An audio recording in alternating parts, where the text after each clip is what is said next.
Assalamualaikum warahmatullahi wabarakatuh. Alhamdulillah. Alhamdulillahi wahdah. Wassalatu wassalamu ala man la nabiyya ba'dah. Wa ala alihi wa sahbihi wa man tabi'a hudah ila qiyamis sa'ah. Wa ashhadu an la ilaha illallah wahdahu la syarika lah. وأشهد أن سيدنا محمدًا عبده ورسوله قال تعالى يا أيها الذين آمنوا اتقوا الله حق تقاته ولا تموتن إلا وأنتم مسلمون أما بعد. Para bapak, para ibu dan saudara semuanya yang saya hormati, yang saya cintai karena Allah, yang semoga selalu dirahmati olehnya. Alhamdulillah, segala puji bagi Allah Ta'ala yang maha baik, yang masih selalu mencurahkan nikmat dan kebaikannya kepada kita. Alhamdulillah, segala puji bagi Allah Ta'ala yang telah menunjuki kita kepada Islam, kepada Tauhid dan Sunnah, dan masih memberikan kepada kita kesempatan, kemauan dan kemampuan untuk berusaha menambah kebaikan dengan menambah pengetahuan tentang agamanya.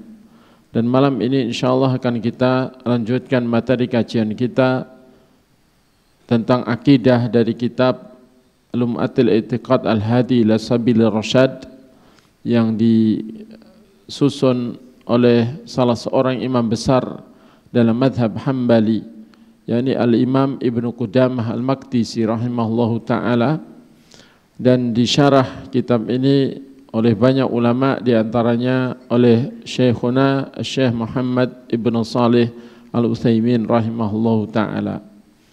Dan kita akan baca poin yang ketiga dari pernyataan beliau tentang kalam a'immatis salaf fis sifat, perkataan para imam-imam salaf, para pendahulu umat yang saleh, para tokoh pendahulu umat yang saleh tentang sifat-sifat Allah Ta'ala. Poin yang ketiga, berkata beliau rahimahullah, qala al-imamu Abu Abdillah Ahmad bin Muhammad bin Hanbal radhiyallahu anhu fi qawli Nabi sallallahu alaihi wasallam, inna Allah yanzilu ila sama'id dunya wa inna Allah yura fil qiyamah wa ma ashbahadil ahadith nu'minu biha wa nusaddiqu biha la kaifa wala ma'na wala naruddu syai'an minha wa na'lamu anna ma ja'a bihi rasulu haqqun wala naruddu ala rasulillahi sallallahu alaihi wasallam wala nasifullaha bima bi aktsara mimma wasafa bihi nafsahu bila haddin wala ghayah laisa kamitslihi syai'un wa huwas samiul basir. Berkata Al-Imam Abu Abdillah Ahmad ibn Muhammad ibn Hanbal radhiyallahu anhu, yakni Imam Hanbali, salah seorang imam besar dalam madhab dan termasuk murid kinasih Al-Imam Asy-Syafi'i rahimahumallah.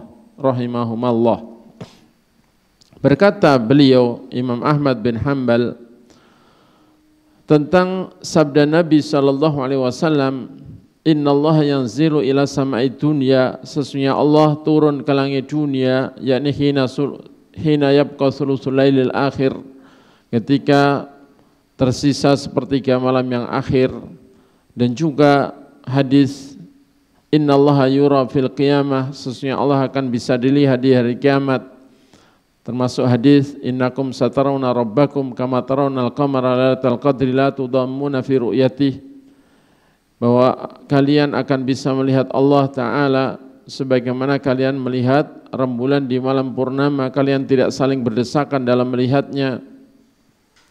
Wa ma ashbahadil hadis, dan yang serupa dengan hadis-hadis ini, maka kata beliau Imam Ahmad, Imam Hanbali mengatakan nu'minu biha, kami mengimaninya, wa nusaddiqu biha, dan membenarkannya, la kaifa wala makna, tanpa menggambarkan bagaimananya dan tanpa menjelaskan maknanya. Yang jelas artinya seperti itu, tapi makna rinciannya seperti apa, turunnya seperti apa, jelasnya tidak boleh menyebutkan seperti.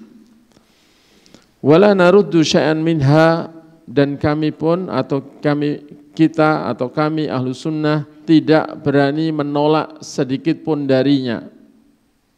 Tidak berani menolak sedikit pun darinya. Dan kami tahu wa na'lamu anna ma ja'a bihi rasulu haqqun, dan kami tahu bahwasanya apa saja yang didatangkan oleh Rasul, dikatakan oleh Rasul, disampaikan oleh Rasul itu adalah benar. Wala naruddu ala Rasulillah, dan kami tidak berani membantah Rasulullah sallallahu alaihi wasallam. Wala nasifullah, dan kami tidak akan mensifati Allah bi aktsara mimma wasafa nafsahu, dengan sifat yang lebih banyak dari apa yang Allah sifatkan untuk dirinya. Yani kami tidak berani menambahi sifat Allah Ta'ala lebih dari yang Allah sifatkan pada dirinya sendiri. Bila haddin wala ghayah, tanpa membatasi jumlah sifat Allah itu berapa, dan tanpa menggambarkan puncaknya sifat Allah itu bagaimana atau seberapa. Laisa kamitslihi syai'un, yang jelas Allah mengatakan dalam surat Asy-Syura ayat 11, tidak ada sesuatu pun yang semisal Allah, wa huwas samiul basir, dan Allah itu maha mendengar lagi maha melihat. Di mana ayat ini membantah dua paham yang menyimpang dalam hal sifat. Yang pertama, kelompok musyabbihah yang menyerupakan Allah dengan makhluk. Allah bantah dengan firman-Nya laisa kamitslihi syai', tidak ada sesuatu pun yang semisal Allah. Dan paham yang kedua adalah paham Mu'attilah, penolak sifat, penolak nama dan sifat, yang meniadakan sifat-sifat Allah Ta'ala karena takut menyerupakan Allah dengan makhluknya. Allah bantah dengan kalamnya wa huwas samiul basir. Namun Allah Ta'ala itu memiliki nama dan sifat, dan di antara nama dan sifatnya adalah maha mendengar dan maha melihat, as-sami'ul basir. Wa naqulu kama qala wa nasifu ma wasafa bi nafsihi la nata'adda dalik. Kami mengatakan perihal Allah Ta'ala hanyalah seperti yang Allah katakan sendiri perihal dirinya. Kami mengatakan perihal Allah sebatas apa yang Allah katakan sendiri perihal dirinya. Dan kami pun mensifati Allah sebatas dengan apa yang Allah sifatkan pada dirinya, la nata'adda dalik. Kami tidak berani melampaui hal itu. Kami tidak berani melampaui hal itu. Wala yablughu wasful wasifin, dan Allah tidak akan bisa dijangkau oleh pensifatannya siapapun yang ingin mensifati. Nu'minu bil Qur'ani kullih, kami mengimani Al-Quran semuanya, muhkamih wa mutasyabihih, baik ayat-ayat yang muhkam, yang jelas maknanya, gamblang dan spesifik penunjukan maknanya, maupun yang mutasyabih, yakni yang masih samar-samar maknanya atau yang masih global maknanya. Wala nuzilu anhu sifatan min sifatih li shina'atin syuni'at, dan kami tidak berani menghilangkan dari Allah satu sifat pun. Kami tidak berani menghilangkan dari Allah satu sifat pun dari sifat-sifatnya hanya karena gambaran buruk yang telah dibuat-buat. Yakni seperti Mu'attilah, kelompok Mu'attilah penolak sifat, atau Mu'awwilah pentakwil sifat, itu banyak meniadakan sifat-sifat Allah, menghilangkan banyak sifat Allah hanya karena gambaran di akal mereka, di benak mereka, bahwa sifat tersebut, sifat yang Allah dan Rasul tetapkan tersebut mengandung unsur kelemahan atau ketidaksempurnaan atau keburukan, sehingga ditiadakan oleh mereka. Itu adalah penyimpangan dari prinsip yang disampaikan oleh Imam Ahmad bin Hanbal atau Imam Hambali ini. Yang jelas Imam Hambali menyatakan kami tidak berani menghilangkan dari Allah satu sifat pun dari sifat-sifatnya hanya karena gambaran buruk yang dibuat-buat. Karena seluruh sifat Allah itu maknanya berbeda dengan sifat makhluk. Sifat kasih sayang Allah tidak serupa dengan sifat kasih sayang makhluk. Kalau sifat kasih sayang makhluk mengandung kelemahan. Orang kalau sudah sayang biasanya ya kepengaruh, alias kasih sayang itu mengandung kelemahan. Kalau itu pada makhluk begitu, tapi kasih sayang Allah tidak seperti kasih sayang makhluk. Dan Allah dalam seluruh sifatnya tidak serupa dengan sifat-sifat makhluk. Sifat cintanya Allah tidak mengandung kelemahan sebagaimana sifat cintanya makhluk. Jadi tidak ada keserupaan, karena itu kita tidak berani, atau kata Imam Ahmad, kami tidak berani menghilangkan dari Allah satupun sifat dari sifat-sifat Allah karena gambaran buruk yang dibuat-buat. Wala nata'addal Qur'ana wal haditha, dan kami juga tidak berani melampaui Quran dan hadis. Kami tidak berani melampaui Quran dan hadis. Dalam artian tidak berani mensifati Allah Ta'ala dengan sifat yang tidak pernah dicantumkan dalam Quran dan hadis. Tidak berani mensifati Allah dengan satu sifat pun yang tidak pernah disebutkan dalam Quran dan hadis. Wala na'lamu kaifa kunha dzalik, dan kami juga tidak mengetahui bagaimananya sifat-sifat Allah itu. Karena memang akal kita enggak mungkin menjangkau bagaimananya itu. Illa bitasdiqir Rasuli sallallahu alaihi wasallam wa tatsbitil Quran. Melainkan kami itu hanyalah membenarkan Rasul sallallahu alaihi wasallam dan menetapkan Al-Quran. Jamaah sekalian yang semoga selalu dirahmati Allah. Perkataan Imam Ahmad bin Hanbal rahimahullahu ta'ala ini juga dinukil oleh Al-Imam Ibnul Qayyim Al-Jauzi rahimahullah dalam kitab beliau As-Sawa'iqul Munazzalah, dalam judulnya As-Sawa'iqul Mursalah alal Jahmiyah wal Mu'attilah, yakni kilat atau petir yang dikirim atas orang-orang Jahmiyah dan penolak sifat, di juz 1 halaman 265,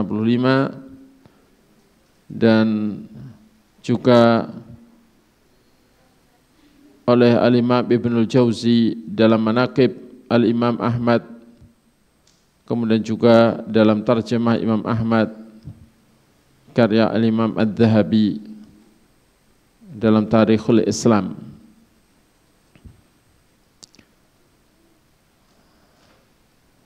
Berkata Syekh Muhammad Ibn Shalih Al-Utsaimin rahimahullah, al-ma'na alladhi nafahu al-Imam Ahmad fi kalamihi huwa al-ma'na alladhi ibtakarahu al-mu'attilatu minal jahmiyah wa ghairihim wa sarafu bihi nususal kitab was-sunnah an zahiriha ila ma'anin tukhalifuh. Makna yang ditiadakan oleh Imam Ahmad dalam perkataannya tadi, bahwa beliau mengimani dan menetapkan apapun yang ditetapkan oleh Allah berupa sifat-sifatnya bila makna, bila kaifa wala makna, tanpa menggambarkan bagaimananya dan tanpa makna. Maksudnya tanpa makna yang muncul di benaknya penolak-penolak sifat dari kalangan Jahmiyah dan selain mereka, sehingga mereka setelah memaknai dengan makna yang serupa dengan makna sifat makhluk, kemudian mereka memalingkan makna itu, makna zahirnya, makna nas-nas Quran dan Sunnah itu dari zahirnya menuju makna-makna yang menyelisihinya. Yakni maksudnya tanpa makna takwil, makna yang menyelisih zahirnya. Dan wa yadullu ala ma dzakarna annahu nafal ma'na wa nafal kaifiyah liyatadammana kalamuhu ar-radda ala kiltai ta'ifatain al-mubtadi'atain ta'ifatil mu'attilah wa ta'ifatil musyabbihah. Dan yang menunjukkan apa yang kami sebutkan ini adalah bahwasanya Imam Ahmad di dalam pernyataannya tadi meniadakan makna dan meniadakan kaifiyah. La kaifa wala makna. Ya. Sehingga untuk menunjukkan bahwa maksud dari perkataan beliau itu adalah membantah dua kelompok ahlu bid'ah dalam bab sifat-sifat Allah, yaitu kelompok mu'attilah penolak sifat, ya, yang meniadakan makna, dan kelompok yang menyerupakan Allah dengan makhluk dalam sifat karena menetapkan bagaimana wujud sifat itu. Digambarkan bagaimananya serupa dengan makhluk. Dua-duanya dibantah dengan kata-kata bila kaifa wala makna. Tanpa menggambarkan bagaimananya seperti yang dilakukan musyabbihah, kelompok yang menyerupakan Allah dengan makhluk, dan tanpa makna seperti makna yang ditolak oleh atau yang dirubah oleh orang-orang mu'attilah penolak sifat. Di mana orang-orang yang menolak sifat itu seperti misalnya nama Ar-Rahman, Ar-Rahim, mereka tidak mau memaknai bahwa Allah itu pemilik sifat rahmah. Tapi sifat rahmah itu ditolak kemudian diganti makna, yakni makna iradatul in'am. Itu kalau mu'awilah pentakwil sifat, ya, dikembalikan kepada makna iradah.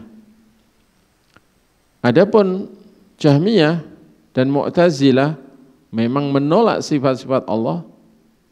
Mereka ini mengatakan nama Allah Ar-Rahman, Ar-Rahim itu kalau Jahmiyah mengatakan itu sebenarnya bukan nama Allah, itu diberitakan hanyalah untuk menunjukkan Allah itu ada.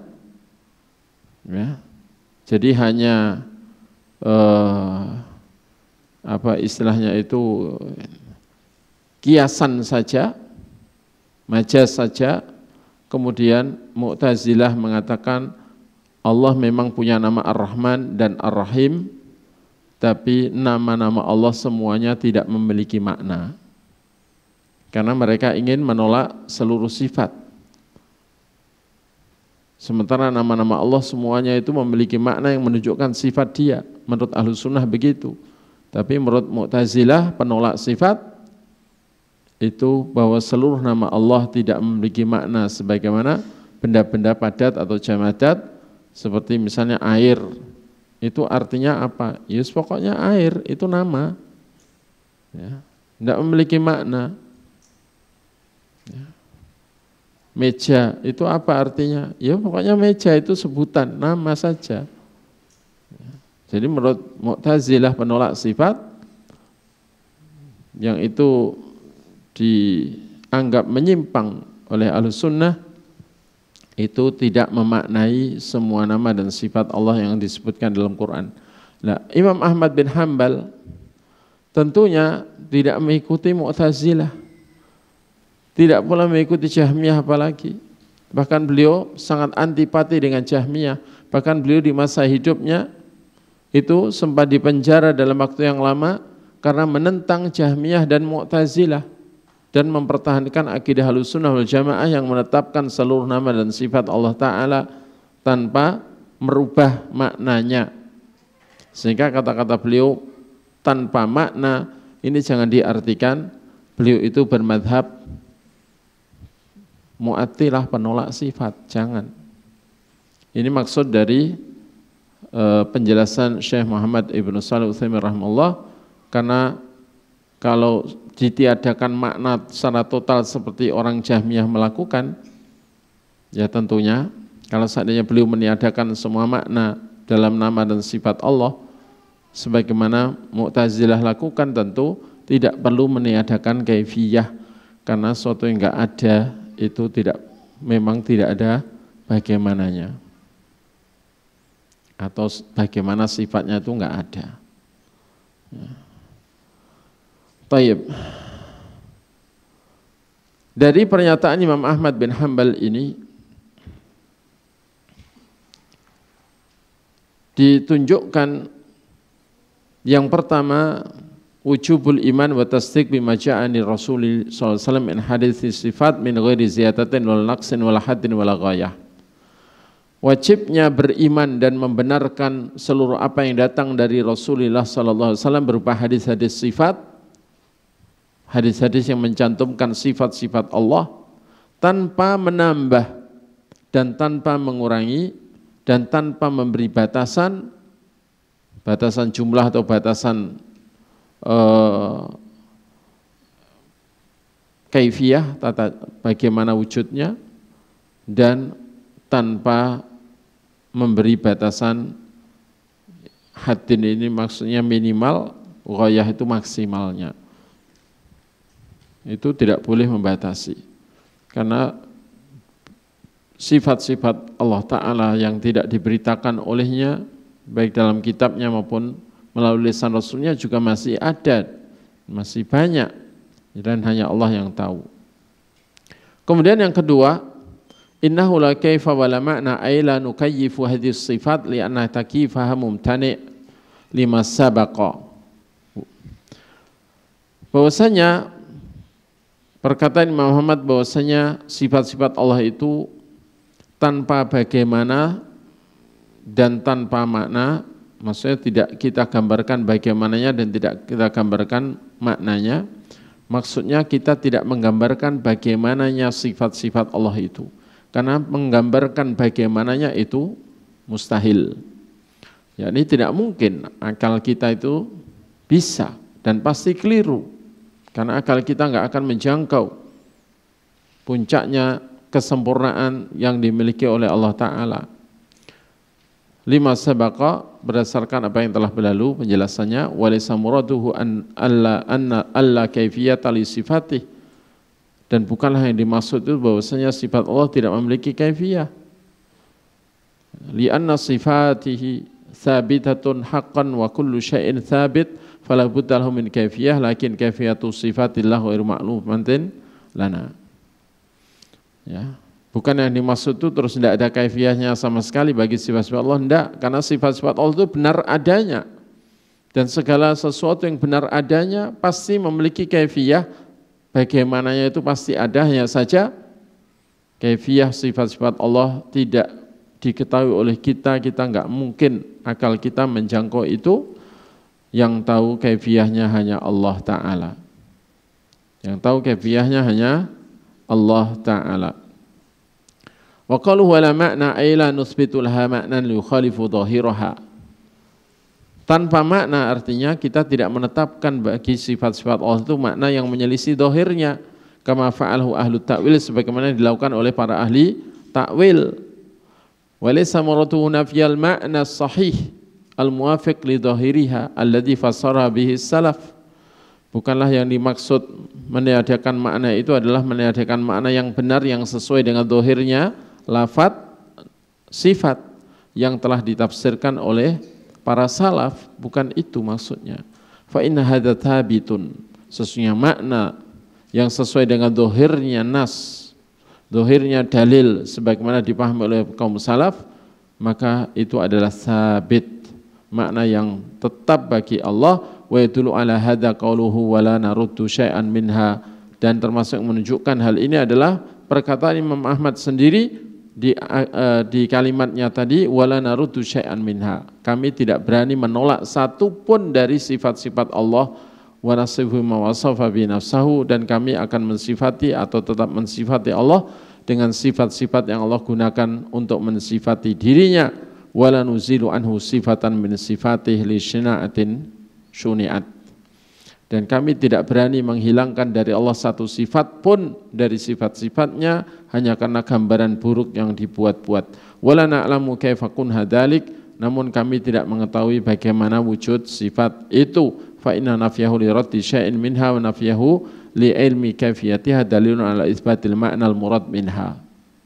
Maka peniadaan beliau terhadap penolakan sesuatu satu pun dari sifat dan peniadaan beliau terhadap pengetahuan tentang bagaimana sifat tersebut, ini menjadi dalil yang jelas bahwa beliau menetapkan makna yang dimaksud dengan sifat-sifat itu sesuai zahirnya. Kemudian salisan wujubul iman bil Qur'ani kullih. Pernyataan beliau menunjukkan wajibnya beriman kepada Al-Qur'an secara menyeluruh, baik ayat-ayat Quran yang muhkam, yang jelas maknanya, gamblang maknanya dan spesifik maknanya, wa huwa mattadaha maknahu, yaitu yang jelas gamblang maknanya, wa mutasyabihi, dan wajib beriman kepada ayat-ayat Quran yang mutasyabihat, wa huwa ma ashkala maknahu, yaitu yang masih muskil maknanya bagi kita, yang kita belum memahami dengan baik maksudnya.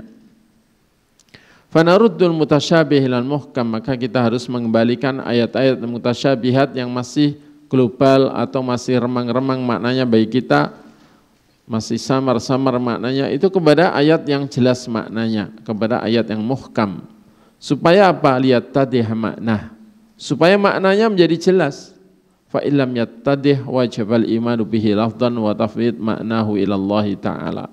Jika tetap tidak jelas bagi kita karena terbatasnya ilmu kita untuk memahami suatu dalil, maka kita wajib mengimaninya secara lafadz dan kita serahkan maknanya kepada Allah Ta'ala. Allahu a'lam, yakni Allah yang lebih tahu. Itu berkaitan dengan ayat-ayat mutasyabihat. Meskipun tidak mungkin ada ayat yang umat Islam seluruh dunia, para ulama seluruh dunia, tidak ada satupun yang memahaminya, itu enggak mungkin. Karena Al-Quran itu kitabun mubin, kitab yang jelas dan menjelaskan. Dan diturunkan, kata Allah juga bilisanin Arabi mubin, dengan bahasa Arab yang jelas. Ya. Inna anzalnahu Qur'anan Arabiyya. Ya. Pasti ada, cuman sebagian orang kadang-kadang belum bisa memahaminya, maka tidak boleh ketika belum bisa memahaminya terus memaksakan diri untuk berkata tanpa ilmu tentang makna suatu ayat atau suatu dalil yang menyebutkan sifat-sifat Allah Ta'ala.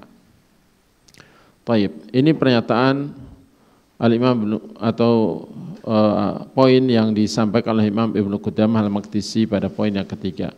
Selanjutnya pada poin yang keempat, qala al-Imam Abu Abdillah Muhammad bin Idris Asy-Syafi'i radhiyallahu anhu. Beliau menukil ya perkataan gurunya Imam Ahmad, guru sekaligus sahabat Imam Ahmad, Imam Hambali, yakni Al-Imam Asy-Syafi'i. Berkata Al-Imam Abu Abdillah Muhammad bin Idris Asy-Syafi'i, yang dikenal dengan Al-Imam Asy-Syafi'i, yakni imam madhab ahlu sunnah wal jamaah juga, radhiyallahu anhu, semoga Allah meridai beliau. Amantu billah wa bima ja'anillah ala muradillah wa amantu bi rasulillah wa bima ja'an rasulillah ala muradi rasulillah. Aku beriman kepada Allah, kata Imam Syafi'i. Aku beriman kepada Allah dan kepada seluruh apapun yang datang dari Allah, termasuk berita-berita tentang sifat-sifat Dia, sesuai maksud Allah, ala muradillah, sesuai maksud Allah sendiri. Tidak berani merubah-rubah maksud. Oh, ini maksudnya menurut saya gini, menurut saya gini. Tidak. Ya, sesuai maksudnya Allah. Wa amantu bi rasulillah, dan aku beriman kepada Rasulillah. Wa bima ja'an Rasulillah ala muradi Rasulillah, dan aku beriman kepada Rasulullah dan seluruh apa yang datang dari Rasulullah sesuai maksud Rasulullah sallallahu alaihi wasallam. Nah. Berkata Syekhul Islam Ibn Taimiyah rahimahullah berkaitan dengan perkataan Imam Syafi'i rahimahullah itu, amma ma qala Syafi'i fa innahu haqqun yajibu ala kulli muslimin i'tiqaduhu wa man i'taqadahu wa lam ya'ti biqaulin yunaqiduhu fa innahu salaka sabila salamah fid dunya wal akhirah. Adapun apa yang dikatakan oleh Al-Imam Asy-Syafi'i ini, maka sesungguhnya itu adalah benar, wajib atas setiap muslim untuk meyakini kebenarannya. Dan barang siapa meyakini apa yang dikatakan Imam Syafi'i ini benar, ya, dan tidak mendatangkan perkataan yang menentangnya, tidak berpendapat dengan pendapat yang bertentangan dengan apa yang diungkapkan Imam Syafi'i ini, maka sungguh dia telah meniti jalan keselamatan di dunia dan di akhirat. Karena inilah jalan iman, mengimani apa adanya, seluruh apa yang datang dari Allah dan Rasulnya sesuai maksud Allah dan Rasulnya, tanpa merubah-rubah, tanpa merubah makna kepada makna yang sesuai dengan hawa nafsu atau akal manusia.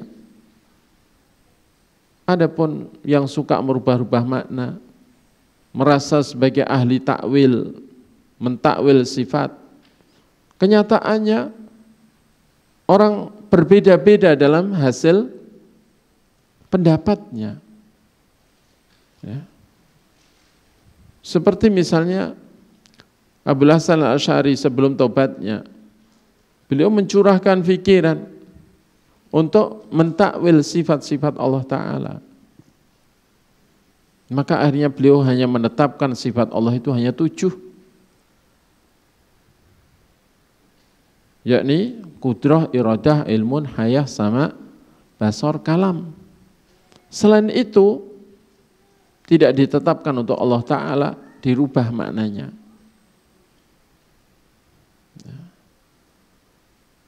Kemudian beda kepala alias beda orang, beda lagi. Menetapkan sifat Allah hanya 6. Siapa? Abu Mansur Al-Maturidi, pencetus akidah Maturidiyah. Menetapkan sifat Allah hanya 6. Wujud, qidam, baqa, mukhalafatul hawadits, qiyamuh binafsi, wahdaniyah.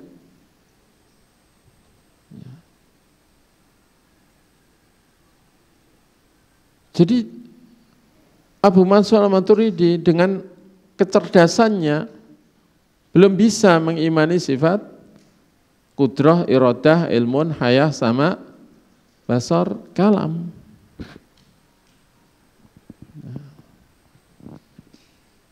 Ini. Nanti kalau semua orang merasa punya kemampuan untuk menghakimi sifat-sifat Allah Ta'ala dan menggambarkan maksud Allah dan Rasulnya dalam menyebutkan sifat-sifat Allah, ya nanti akan jadi berapa? Akidah itu jadi berapa macam? Orang Mu'tazilah enggak bisa menetapkan satu pun sifat kecuali sifat ada. Dengan akal mereka yang mereka merasa ahli ra'yu, ahli pikir, ahli kalam. Jahmiyah bahkan menetapkan nama Allah itu enggak bisa kecuali satu nama, Allah. Ini kalau dalil Quran dan Sunnah harus mengikuti maksud akal manusia. Karena itu Imam Syafi'i ya menyatakan tidak setuju dengan itu semua dengan pernyataan pokoknya saya atau pokoknya aku beriman kepada Allah dan seluruh apapun yang datang dari Allah sesuai maksudnya Allah, dan aku beriman kepada Rasulullah dan seluruh apa yang datang dari Rasulullah sesuai maksud Rasulullah sendiri. Ya. Yang Allah Ta'ala ketika mendatangkan keterangan-keterangannya termasuk perihal dirinya agar dikenali oleh hambanya, itu menggunakan bahasa Arab yang jelas. Rasulullah juga bisa bicara dengan bahasa Arab yang gamblang dan jelas. Ya sudah. Tidak mungkin Allah Ta'ala itu ingin dikenali oleh hambanya dan mewajibkan hambanya mengenal dia, terus malah menyampaikan kepada hamba perihal dirinya, perihal nama dan sifatnya, tapi malah dengan bahasa kiasan yang maknanya itu berbeda dengan zahirnya perkataan. Tidak mungkin. Ya. Bahwa as-sami itu maksudnya bukan mendengar, cari sendiri maknanya. Ya. Ridho itu maksudnya bukan ridho, cari sendiri maknanya, takwillah, ya, peraslah akal kalian untuk memahami maksud ridho itu apa. Tidak mungkin begitu, gitu loh ya. Sementara agama ini mudah. Kata Nabi, ad-dinu yusrun, agama ini mudah. Sementara kalau berita-berita Allah dan Rasulnya berkaitan dengan asma dan sifat Allah, terus setiap manusia itu harus mikir-mikir makna selain makna dohirnya, ya kiranya tidak mampu. Berarti agama ini sulit untuk dipahami. Mengenal Allah itu sulit berarti. Padahal mengenal Allah itu adalah kewajiban paling mendasar atas setiap hamba. Ya.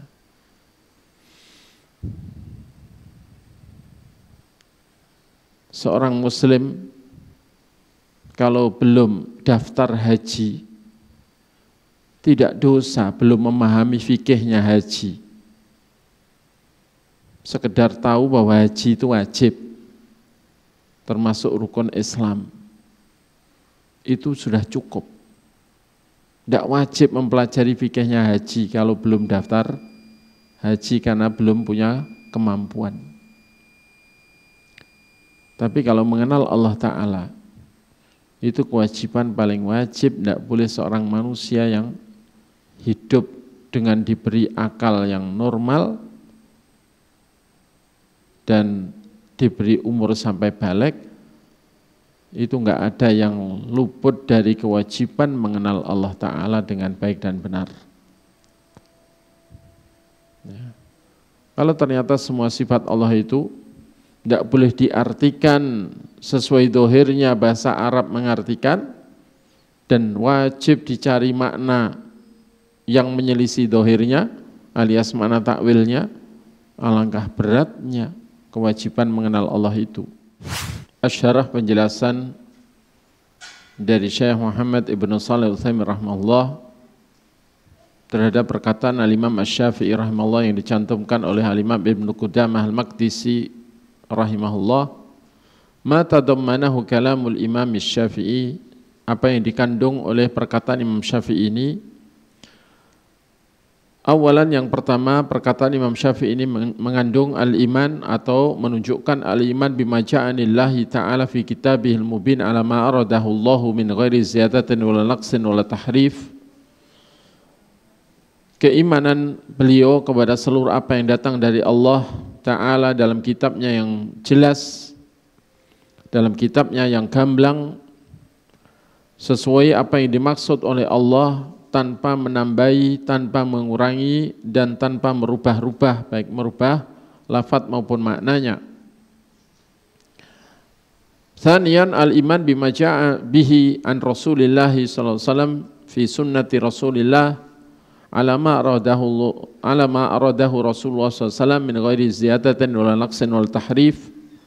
Beliau mengimani seluruh apa yang datang dari Rasulullah SAW dalam sunnah Rasulullah SAW sesuai maksud Rasulullah SAW, tanpa menambahi, tanpa mengurangi, dan tanpa merubah-rubah, baik merubah lafaz maupun maknanya. Wa fi hadzal kalam raddun ala ahli ta'wil, dan dalam perkataan Imam Syafi'i ini ada jelas bantahan atas orang-orang yang suka mentakwil-takwil sifat, wa ahli tamtsil, dan juga orang yang suka mempermisalkan Allah Ta'ala dengan makhluknya dalam sifat. Lianna kulla wahidin minhum lam yu'min bima ja'a lillahi wa rasulihi ala muradillahi wa rasulih. Karena masing-masing dari dua kelompok itu, kelompok pentakwil maupun kelompok musyabbihah, mumatsilah, itu tidaklah mengimani apa yang datang dari Allah dan Rasulnya, apa adanya sesuai maksud Allah dan Rasulnya. Fa inna ahlat ta'wil naqasu, orang-orang yang suka mentakwil itu mengurang-ngurangi apa yang datang dari Allah dan Rasulnya, sehingga setiap nama menunjukkan minimal satu sifat, bahkan kadang setiap nama menunjukkan banyak sifat, ya. Sementara nama-nama Allah itu sangat banyak, lebih dari 100, tapi ternyata sifat Allah Ta'ala ditetapkan hanya berapa? Hanya ada yang menetapkan hanya 7, ada yang menetapkan 6, ada yang menetapkan 13, ya. Gabungan antara dua itu, ya. Ini menunjukkan mereka mengurangi, telah mengurangi. Bahkan sifat cintanya Allah ditiadakan, sifat ridhonya Allah ditiadakan, sifat marahnya ditiadakan, sifat adilnya ditiadakan, sifat azamah keagungannya ditiadakan, sifat izzah keperkasaannya ditiadakan, sifat rahmah kasih sayangnya yang sifat itu paling ditonjolkan Allah dalam kitabnya ditiadakan. Coba. Mereka mengurangi dengan alasan takwil. Wa ahlu tamtsil zadu, sementara orang-orang yang menyerupakan Allah dengan makhluk, mereka telah menambah-nambah, ya, telah menambah, yakni menambah untuk Allah sifat-sifat yang tidak layak bagi Allah, menetapkan untuk Allah sifat-sifat makhluk, ya. Berarti mereka menambah karena telah memaknai sifat Allah dengan sifat makhluk. Yang Allah enggak punya sifat-sifat makhluk itu. Sehingga mereka menambahi. Dua-duanya adalah ekstrim. Mu'awwilah, pentakwil sifat, itu termasuk mu'attilah, penolak sifat, walau enggak semua sifat mereka tolak, tapi banyak sifat mereka tolak, sehingga mereka juga masuk kelompok mu'attilah, penolak sifat. Mereka ini ekstrim kiri. Ekstrim kiri memangkas dari apa yang semestinya, mengurangi dari porsi yang seharusnya. Sementara musyabbihah, mumatsilah, yang menyerupakan Allah dengan makhluk, mereka itu ekstrim kanan, karena menambah-nambahi, melampaui batas dalam menetapkan sifat Allah Ta'ala. Karena itu Imam Ahmad, Imam Hambali juga menyatakan bila haddin wala ghayah, ya, tidak berani memberi batasan minimal sifat Allah berapa, maksimal berapa, tidak berani, ya. Itulah Ahlus Sunnah. Ahlus Sunnah itu paling beradab kepada Allah Ta'ala. Tidak berani berkata tentang Allah kecuali yang Allah, seperti yang Allah katakan sendiri perihal dirinya, atau seperti yang dikatakan Rasulullah Sallallahu Alaihi Wasallam. Ya. Dan orang-orang yang menghakimi Allah Ta'ala dalam asma' sifat atau dalam sifat-sifatnya, itu adalah orang-orang yang kurang beradab kepada Allah. Kurang beradab. Karena ada yang berani nolak, itu mu'awwilah, itu penolak sifat. Ya, nolak banyak sifat. Allah mengatakan dia punya sifat ini dan itu, mereka bilang enggak. Ini enggak beradab. Ya. Enggak beradab. Demikian juga yang mensifati Allah dengan sifat-sifat makhluk, ini juga tidak beradab, berarti merendahkan Allah Ta'ala, mensejajarkan dengan makhluk dalam banyak sifat. Dua-duanya enggak beradab, enggak berakhlak kepada Allah. Padahal akhlak di timbangan hari kiamat sangatlah berat, ya, yakni akhlak yang mulia, akhlak yang baik itu sangat berat timbangannya di hari kiamat, sementara akhlak buruk itu yang paling banyak memasukkan orang ke dalam neraka. Na'udzubillah min dzalik. Kemudian pada poin yang kelima, berkata Imam Ibnu Qudamah Al-Maqdisi rahimahullahu taala, salah seorang imam besar dalam mazhab Hambali, wa ala hada darajat salafu wa imatu khalafi radhiyallahu anhum kulluhum muttafiqun ala al-iqrari wal imrari wal itsbati lima warada min as-sifat fi kitabillahi wa sunnati rasulih sallallahu min ghairi ta'arudin li ta'wilih. Dan atas jalan ini, atas manhaj ini, atas metode pemahaman inilah para salaf pendahulu umat yang saleh telah meniti jalan ini. Dan juga para imam-imam khalaf, yakni para imam-imam ahlu sunnah wal jamaah di masa-masa setelah salaf itu juga meniti jalan ini. Kulluhum muttafiqun alal iqrar. Semua mereka sepakat untuk mengimani, menetapkan, yakni apa yang telah ditetapkan Allah dan Rasulnya berupa sifat-sifat Allah, dan untuk imrar, yakni mengimani apa adanya tanpa merubah-rubahnya.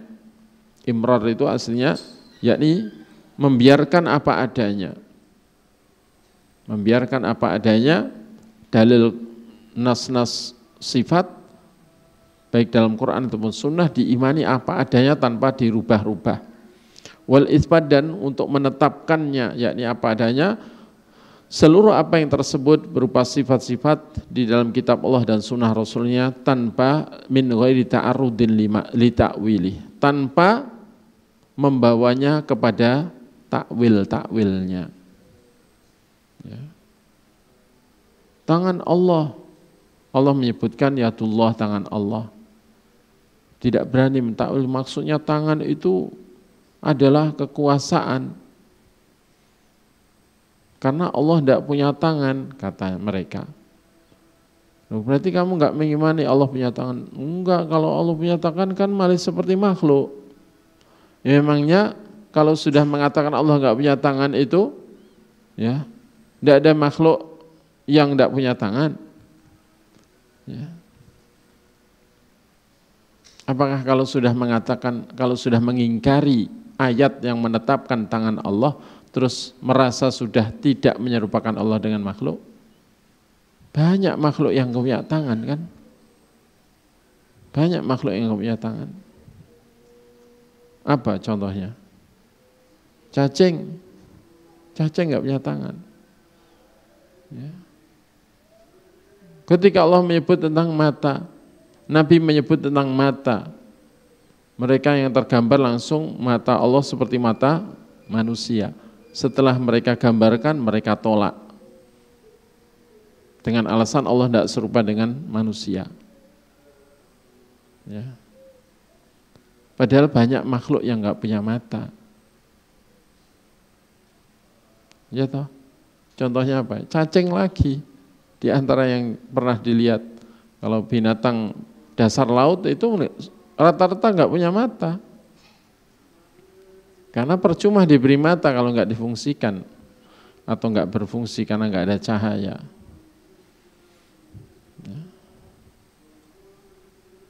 Nah, akhirnya apa? Benar dalam film apa itu Wali Songo ya kan, Siti Jenar itu ketika dibunuh, ya, hilang jasadnya, yang tersisa tinggal jubahnya, bajunya, pakaiannya. Ya, ternyata sebentar terlihat, ya kan, yang ada di bawah bajunya Siti Jenar itu apa? Cacing, kan gitu. Ketika dia mengatakan bahwa dirinya adalah wujudnya Tuhan. Dan sampai sekarang di kalangan sebagian kelompok sufi, Mbah Jenar itu dianggap wali yang kewaliannya lebih tinggi dari wali songo. Di kalangan orang-orang Kalimantan, ilmu wahdatul wujud itu dianggap ilmu tua. Istilah mereka ini ilmu tua. Ilmu hakikat kelas tinggi. Yang mereka anggap benar. Karena itu layaklah kalau mereka menyebutnya Mbah Jenar itu dengan sebutan Syekh. Ya, itu gelar kehormatan. Syekh, tambahi lagi Siti, Sayyidi maksudnya, tuanku. Yang dipertuan. Ya. Ya, tentunya saya nggak mau menyebut Syekh Siti, ya. Sebut aja Mbah Jenar gitu aja.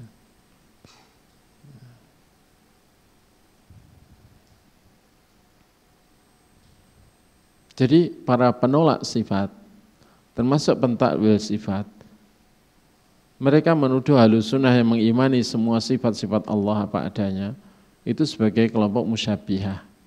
Yaitu dari dulu, nggak usah heran.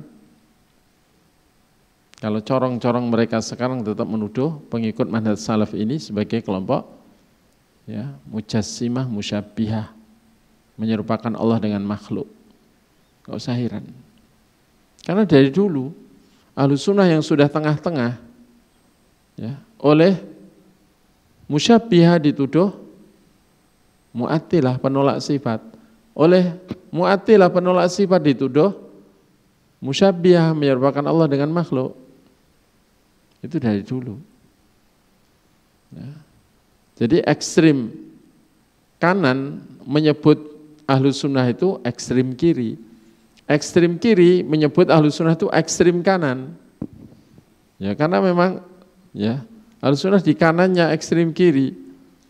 Sementara Ahlussunnah itu juga di kirinya ekstrim kanan, ya otomatis. Ya. Hanya karena kita mengimani apa adanya yang diberitakan Allah dan Rasulnya dituduh menyerupakan Allah dengan makhluk. Padahal kullu mu'attil musyabbih wa kullu musyabbih mu'attil. Setiap orang yang menolak sifat itu dia adalah orang yang menyerupakan Allah dengan makhluk. Dan setiap orang yang menyerupakan Allah dengan makhluk hakikatnya adalah penolak sifat. Ada yang bisa menjelaskan perkataan Ahlussunnah ini? Sebagaimana diungkapkan oleh Syekhul Islam Ibnu Taimiyah yang sangat mengingkari dua-duanya, ya, penolak sifat maupun yang menyerupakan Allah dengan makhluk. Meskipun beliau dituduh mujassimah musyabbihah oleh penolak sifat, bahwa setiap orang yang menolak sifat hakikatnya musyabbihah. Padahal mereka menolak gara-gara apa? Takut menyerupakan Allah dengan makhluk. Tapi sebenarnya mereka adalah orang yang menyerupakan Allah dengan makhluk. Kenapa? Monggo berpikir. Kenapa?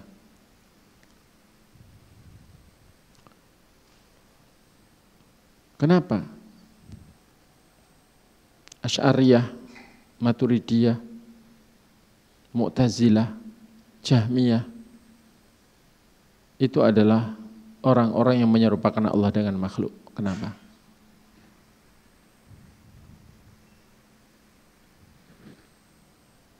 Ada yang bisa jawab? Nanti ada hadiahnya, minta panitia.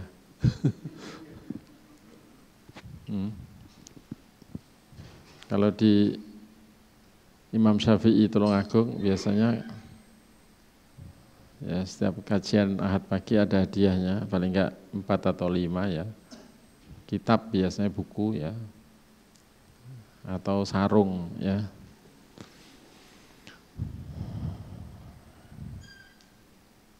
Kenapa? Kenapa sebenarnya Mu'attilah, Jahmiyah, Mu'tazilah, Asy'ariyah, Maturidiyah, Kilabiyah, mereka ini sebenarnya orang-orang yang menyerupakan Allah dengan makhluk. Padahal mereka menolak sifat-sifat Allah karena takut menyerupakan Allah dengan makhluk. Kenapa? Karena, saya bisa jawab, syabbahu awalan. Pertama mereka itu menyerupakan dulu. Masa Allah punya sifat kasih sayang, malah kayak manusia. Dan kasih sayang itu kan lemah. Jadi makna rahmahnya Allah dimaknai seperti kasih sayangnya manusia yang punya kelemahan. Karena orang yang kasih sayang, menyayangi itu cenderung kepengaruh dengan yang disayangi. Akhirnya mau mengadili atau mau membalas apa ya sesuai keadilannya itu malah nggak jadi karena nggak tega. Ya, mau ngasih musibah nggak tega. Ya. Masa Allah punya sifat cinta? Loh Allah mengatakan yuhibbul mu'minin, mencintai orang beriman. Ya tapi cinta itu kan mengandung kelemahan. Biasanya kan yang mencintai itu lebih lemah dari yang dicintai karena cenderung kepengaruh dengan yang dicintai. Jadi mereka menyerupakan sifat-sifat Allah dengan sifat makhluk dulu, dengan sifat manusia. Ini mereka menyerupakan dulu. Masa Allah punya tangan, masa kayak kita. Jadi tangan Allah langsung digambarkan kayak tangan makhluk. Berarti mereka menyerupakan dulu. Syabbahu awalan. Sebelum menolak itu mereka menyerupakan dulu. Mereka jadi musyabbihah dulu. Jadi kelompok yang menyerupakan Allah dengan makhluk dalam sifat-sifatnya. Masa Allah punya mata, nanti kan seperti makhluk punya mata. Nah, mereka menyerupakan dulu mata Allah dengan mata makhluk. Setelah menyerupakan, atalu saniyan. Yang kedua mereka menolaknya, mengingkari enggak. Allah enggak punya mata, Allah enggak punya tangan, Allah enggak punya wajah, Allah enggak punya ya, sifat cinta, Allah enggak punya sifat kasih sayang, Allah enggak punya sifat, banyak sifat ditolak. Setelah mereka menyerupakan, mereka menolaknya. Wa syabbahu thalithan. Yang ketiga mereka menyerupakan lagi. Ketika mereka mengatakan Allah tidak punya wajah, tidak punya mata, mereka menyerupakan Allah dengan cacing. Tidak punya tangan, cacing. Jadi setelah mereka menyerupakan, di benak mereka, di hati mereka, di pikiran mereka, menyerupakan Allah dengan makhluknya dalam sifat-sifatnya, kemudian mereka menolak sifat-sifat itu dengan alasan Allah enggak serupa dengan makhluk, kemudian mereka menyerupakan Allah lagi dengan makhluk-makhluk yang tidak punya sifat-sifat itu. Itulah mereka. Kenapa mereka itu sebenarnya musyabbihah? Setiap penolak sifat hakikatnya adalah orang-orang yang menyerupakan Allah dengan makhluk, walau mereka menolak sifat itu karena takut menyerupakan Allah dengan makhluk. Jelas ya? Bisa dipahami ya? Nah, kullu musyabbih mu'attil.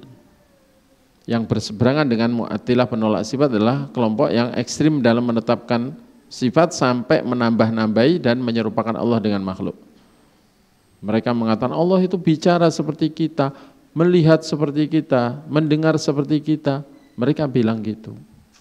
Punya tangan, punya mata seperti kita, wajahnya seperti kita, hanya saja yang ya jauh lebih indah gitu aja.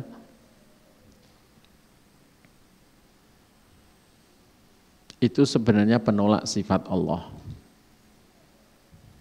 Kullu musyabbih mu'attil. Setiap orang yang menyerupakan Allah dengan makhluk, hakikatnya adalah penolak sifat. Padahal mereka, siapa bilang menolak? Kami mengimani semua sifat. Ya. Hingga tidak membedakan antara sifat Allah dengan sifat makhluk. Justru itu. Kalian menolak sifat Allah. Kenapa?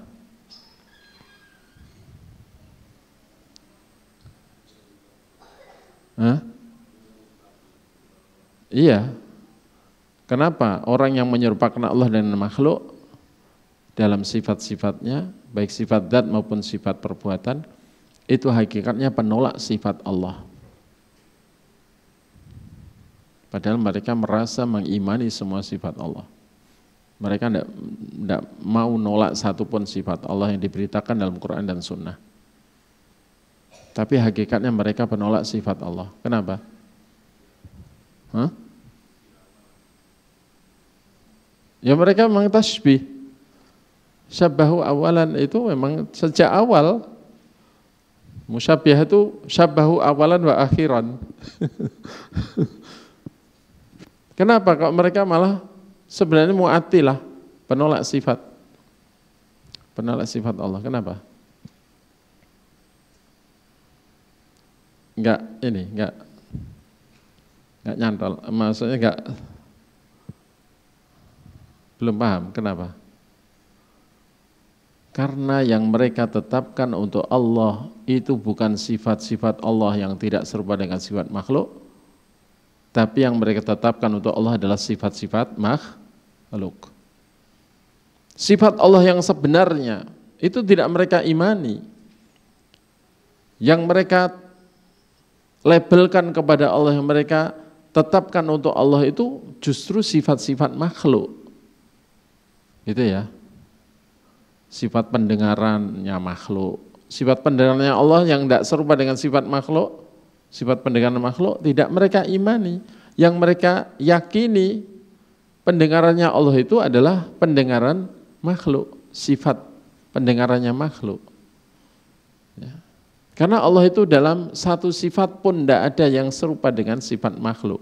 Lah, sifat-sifat Allah yang asli, yang sebenarnya, yang tidak serupa sama sekali dengan sifat makhluk itu, mereka malah tidak menetapkannya untuk Allah. Yang mereka tetapkan untuk Allah itu sifat-sifat makhluk. Berarti mereka sebenarnya penolak sifat-sifat Allah yang asli, yang sebenarnya. Paham ya? Ya, itu. Ini pernah saya ungkapkan, cuman saya khawatir lupa dan ternyata lupa, ya. Dan biasanya orang itu kalau sudah lupa sudah tidak ingat, ya. Tidak ingat. Kalau masih ingat berarti belum lupa. Ya. Tayyib.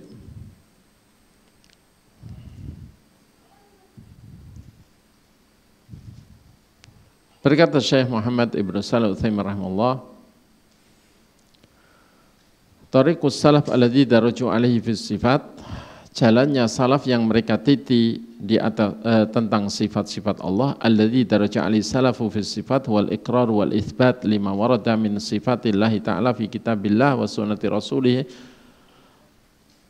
Jalan yang dititi, dijalani, dipegang oleh para salaf tentang sifat-sifat Allah adalah menetapkan ya apa adanya, apa saja yang telah tersebut dari sifat-sifat Allah Ta'ala dalam kitabnya dan dalam sunnah Rasulnya SAW min ghairi ta'arudin li ta'wilih, tanpa membawanya kepada takwilnya, yakni perubahan maknanya, bima la yattafiqu ma'a muradillahi wa rasulih, yang takwil tersebut tidak sesuai dengan yang dimaksud Allah dan Rasulnya.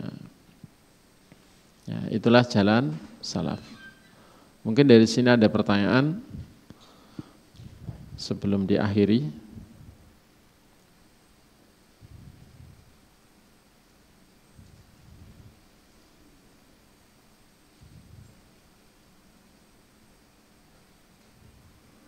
Kalau bab berikutnya insya Allah kita kaji pada pertemuan mendatang tentang at-targhib fi sunnah wa tahdhir minal bid'ah, yakni persuasi untuk berpegang dan mencintai sunnah dan peringatan agar menjauhi lawan dari sunnah, yakni bid'ah dalam agama.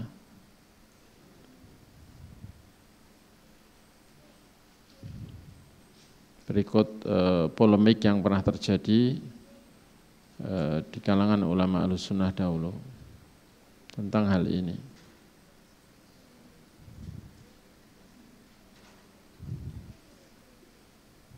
Baik.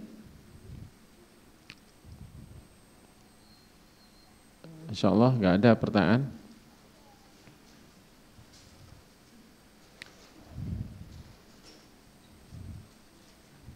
Kalau nggih.